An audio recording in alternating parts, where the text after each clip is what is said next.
Ladies and gentlemen, please welcome Pat Smith, mother of Sean Smith, one of 4 Americans killed in Benghazi in September of 2012.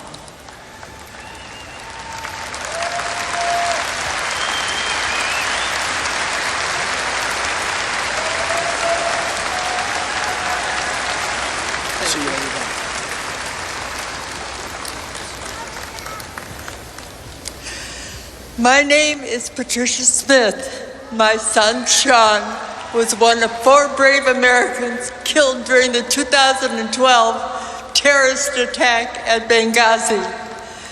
Sean was a wonderful son and father to my 2 amazing grandchildren, Samantha and Nathan, now 10 and 11. He was proud to serve his country with the United States Foreign Service. The last time I talked to Sean, the night before the terrorist attack, he told me, "Mom, I am going to die." All security had been pulled from the embassy, he explained, and when he asked why, he never received a response. Nobody listened, nobody seemed to care. The very next day, he was murdered by radical Islamic terrorists. To this day, I don't even know why a computer guy like Sean was sent to Benghazi. That night, we lost sons, brothers, fathers, and husbands. We lost 4 brave Americans who made the ultimate sacrifice for the country they chose to serve, and the American people lost the truth. For all of this loss, for all of this grief, for all of the cynicism the tragedy in Benghazi has wrought upon America, I blame Hillary Clinton.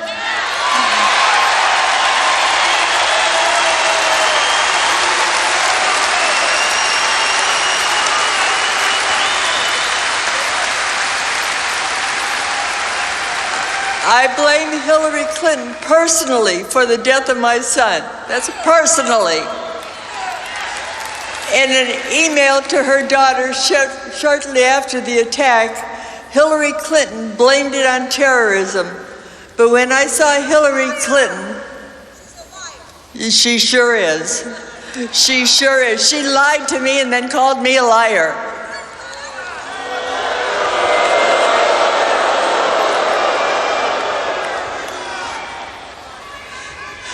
When I saw Hillary Clinton at Sean's coffin ceremony just days later, she looked me squarely in the eye and told me a video was responsible.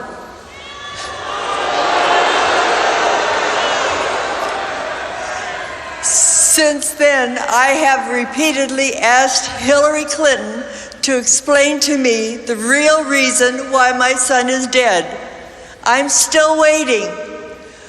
Whenever I call the State Department, no one would speak to me because they say I am not a member of the immediate family. Sean is my son. Hillary Clinton is a woman, a mother, and a grandmother of 2. I am a woman, a mother, and a grandmother of 2. How could she do this to me?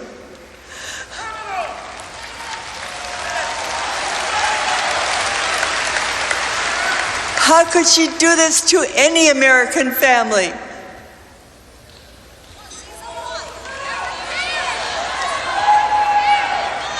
Donald Trump is everything Hillary Clinton is not.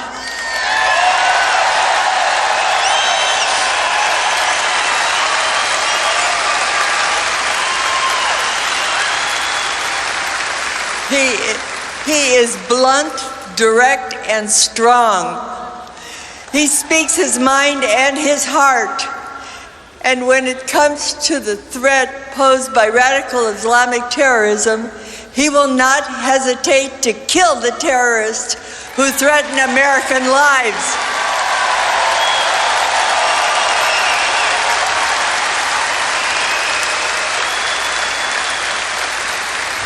He will make America stronger, not weaker. This entire campaign comes down to a single question.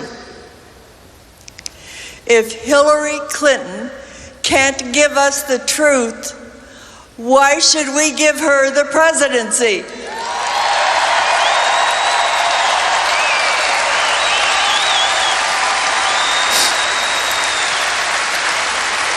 That's right, Hillary for prison. She deserves to be in stripes.